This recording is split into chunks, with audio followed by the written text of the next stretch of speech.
This is how to make your Google site in new Google Sites private.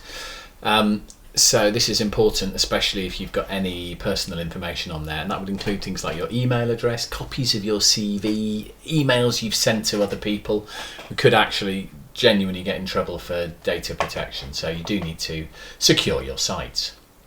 Okay, to do it, go up to the share icon symbol thing up there, click on that,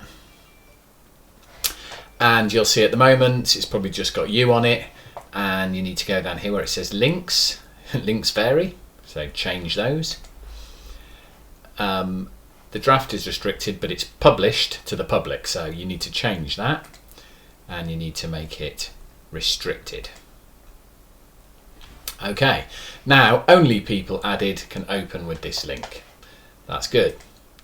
Then you need to go back to the same place again and add some people. You can either add individuals or you can add a Google group, which will mean that everybody in that group will have the same access level.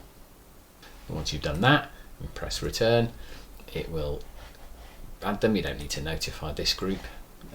Once it's added, it's okay. And you probably don't want them to be an editor, so you want to make that published viewer. And then press share.